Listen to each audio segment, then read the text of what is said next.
speaks. First time since he signed his new $30 million something contract. Teammates are excited about the prospect of learning from and playing with the master. Chauncey Billups found his glass slipper in Detroit.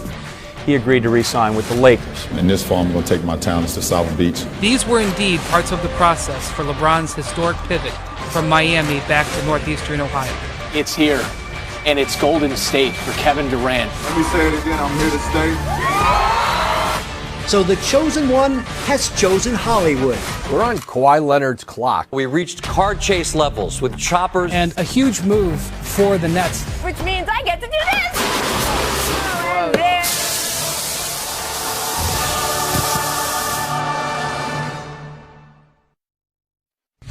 Welcome to The Jump Free Agency Special, presented by Kia.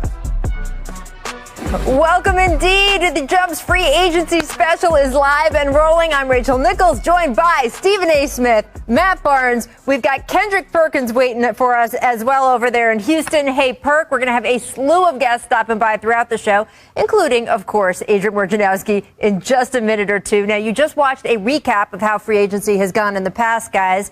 And if you've watched this show over the years, you know about the trade crank. So if something happens, we got a little bit of adjustment. I do want to make a point here before I pull it. We have a little bit of adjustment because of COVID. We're still all trying to be safe. We can't shoot all that smoke into the air and have all of our little particles moving around. So we've reached a compromise here. Let's take a look. It's virtual. Let's take a look. Here we go. When we hear a trade, we'll do this. There we go. Yeah. Not bad. Still got it. That's not bad. Got it. We all make adjustments with COVID. Production, whoever took her power away, because she was getting out of hand with that thing in previous years, scaring everybody. So thank you, whoever virtualized it. I do want to give Matt credit, by the way, because when we were setting up for the show, I said, now we won't have the actual smoke here in the studio. Mm-hmm. He said, I can provide some extra smoke if you would like. So, you know. It works. It works. It works. Matt, we'll hold off on your kind of smoke just for now. But Stephen A. is obviously very happy we're not showering him with CO2. Thank you very much. There we go. All right.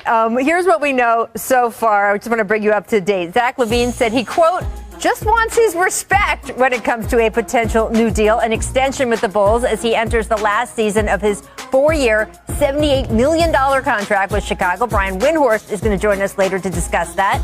And as first reported by Yahoo Sports, Kawhi Leonard has opted out of his contract.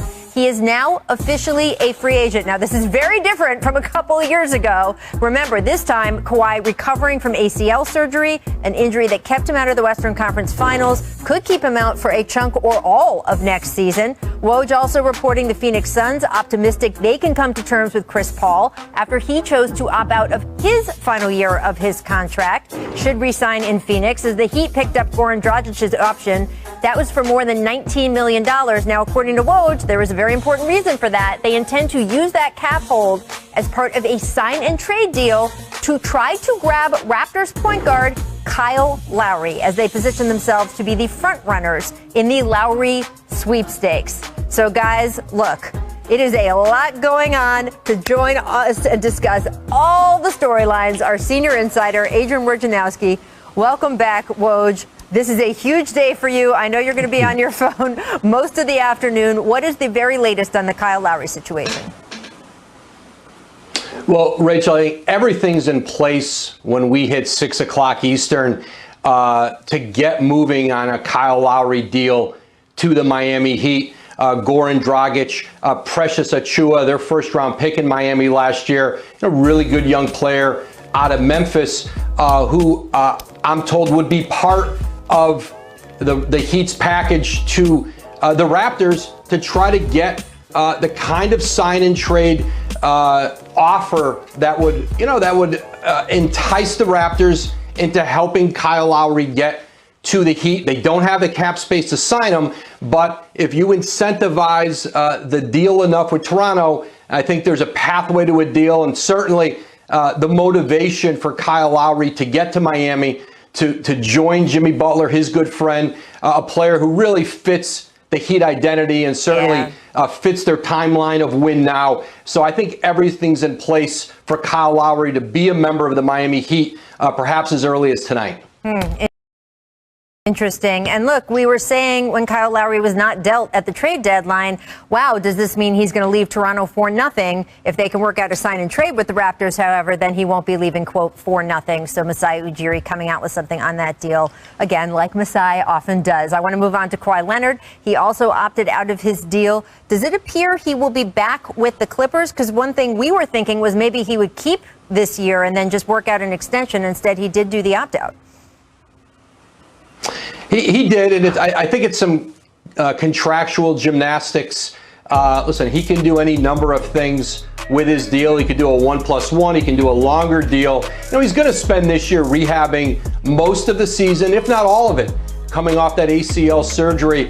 But the expectation is that he will return to the Clippers. The kind of contract it'll be is unclear, but I think that Kawhi Leonard and the Clippers, certainly the Clippers are proceeding as though he will be back, and how they're planning to handle free agency, handle their cap, knowing that they're going to be minus him this year. But the expectation is he certainly returns at full strength the following year. And who knows, maybe there's a way he can return late in the season in LA. Well, look, they were very competitive all the way up through the middle of the Western Conference Finals without him. So that has got to give them some good feelings going in there. It's so interesting. We played the clip at the top of the show. It was your voice, Woj, talking about how after he left Toronto, we were in the helicopter car chase part of Kawhi's free agency.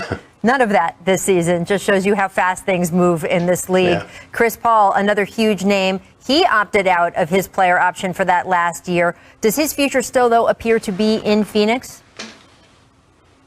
It does, Rachel. And I think both the Suns and Chris Paul are really motivated to get a deal done. Dame ends up moving, or Brad Beal ends up moving. Obviously, DeMar DeRozan's still out there. We have Ben Simmons as well. So there's a few players that can still really, shake the momentum. But I guess we're going to have to wait and see. That's right. Now, of course, if in the Western Conference we see Kawhi Leonard or if we see Chris Paul decide not to re-sign with their teams, that would be a big shift as well. Right. But right now, the expectation is that Chris Paul will still be a member of the Phoenix Suns when they start next season, that Kawhi Leonard, who's injured, will still be a member of the Clippers, although they both opted out. So we will see if they re-sign with their own teams. Kyle Lowry, as you noted, there's a lot of buzz there about him maybe going to Miami. Yeah. That will then strengthen Miami's position in the Eastern Conference. They're only 2 seasons removed from making the finals. Yes, I think absolutely.